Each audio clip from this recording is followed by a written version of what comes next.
Hey, what is up everyone? It's Rich. Alright, I'm here with a very cool video. Watching the Bernie Wrightson open that books, I was noticing that he was doing techniques that I've been showing you in a few of my videos. And I was like, you know what? This is a perfect opportunity to transition from entertainment to content, basically. So I did this video a little while ago tonight, and unfortunately my quote-unquote fixed camera now, it could be because it's nighttime, it's autofocusing on all kinds of weird things, and it's not really catching me doing the video, which is unfortunate.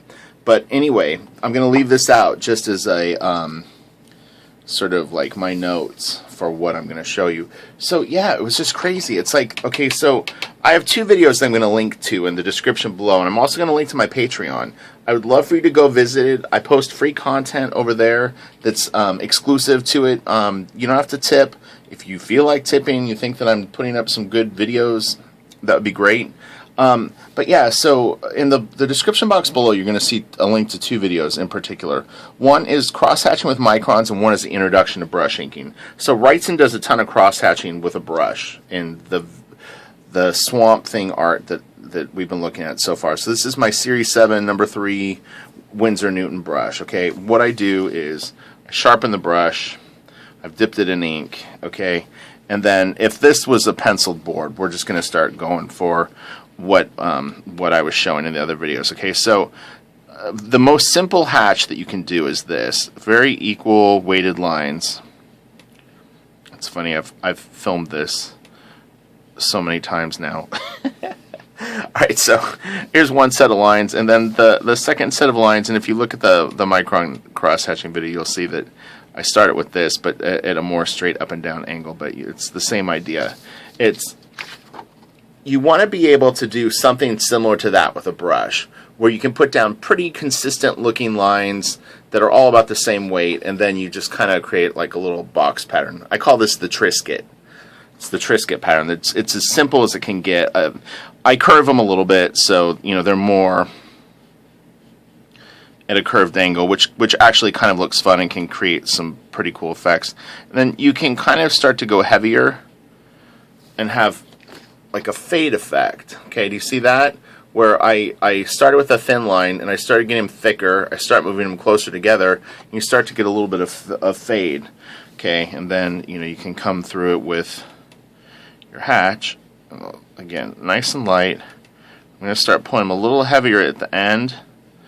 I'm starting with a light touch and going a little heavier at the end, and then you get something like that. And because it's curved, it just gives it a really cool effect. And it's just two sets of lines. These go thin to thick, and they get a little closer together. These go thin to thick. They don't get closer together, but what the lines do is they taper, so they start very light, and then I push down.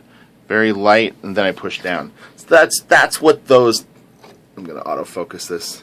Yeah, I think it's just the time of day. Maybe in the morning this won't be so bad. But yeah, that's what those lines look like that are curving into the dark area.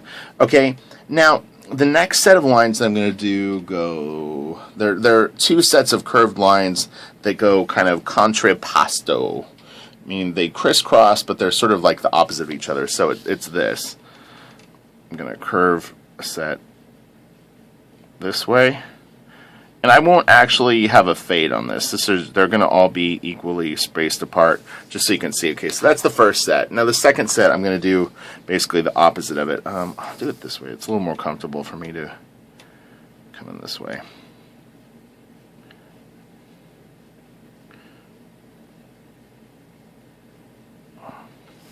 Okay, so creates a little pattern like that. But what happens is you do the same direction. I'm going to go thin to thick and move the lines closer together. We're getting a little thicker, a little closer together. You immediately start to get a fade. See that? Okay, now when I send this second set through and do the same thing, grabbing some ink. want to make sure my brush is juicy for the thin lines. I'm going to sharpen it a little bit over here. Okay, and then we'll come through. Okay, nice and light. Okay, I'm pushing a little heavier. I'm getting the lines a little closer, a little heavier, a little closer together until it fades. And now, as I'm moving further and further up, I'm really paying attention to the white in between the blacks to create kind of cool patterns. You see how nice that looks? And I mean, I want to stress this on these videos because I'm talking, I've got the camera sticking about an inch from my face, and I'm sitting at a position that I don't normally sit at. My control is a little tiny bit off. There'll be a learning curve for me basically throwing this stuff until I get different gear, which is part of Patreon. Alright, so that's the concept. All the money from Patreon is going to go to the channel, the YouTube channel. So here's another set. I'm going to show you these real quick, and then we'll call this video a wrap. So curved lines going this way.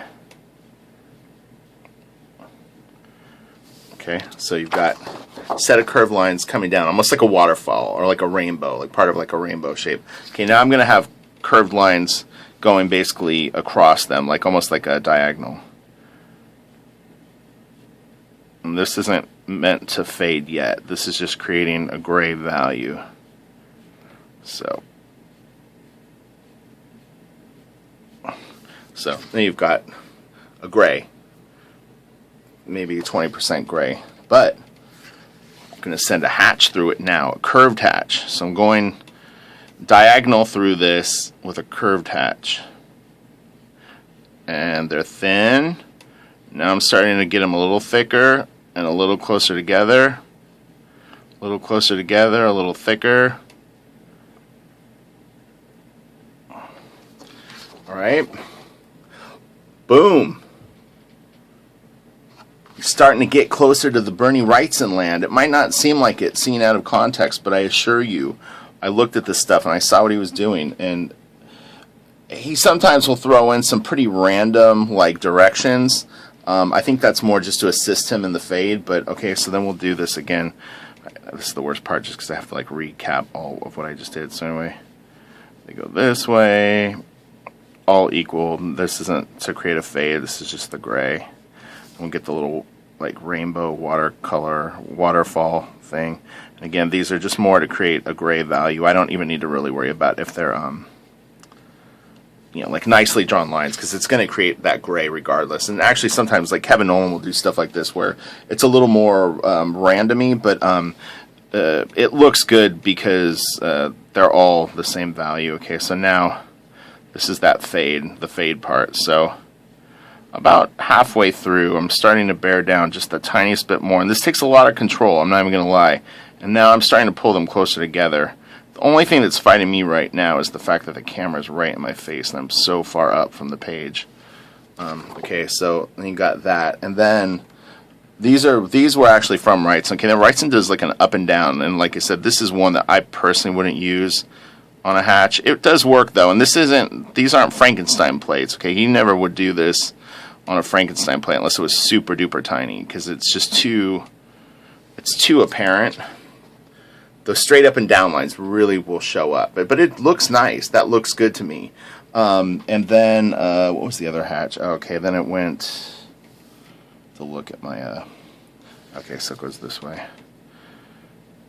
You don't want to repeat lines that you've already thrown through or anything that's too close to them, because it will create something kind of weird, which is like a little bit of like almost like a muddy effect. Okay, and let's see, I don't know how long are we. Oh, we're 9 minutes. Okay, I'm going to call it at that. I will do more of these videos, but I'm hoping that this one works. I'm almost like this is half test, half I wanted to just get it done. I was very, very frustrated that they weren't working. These are some beautiful, beautiful effects, though. Do you see how nice this looks? And can you imagine when you get really good at it and you can start incorporating it into a lot of things that you do? It looks great. And again, go back to that crosshatching with Microns video.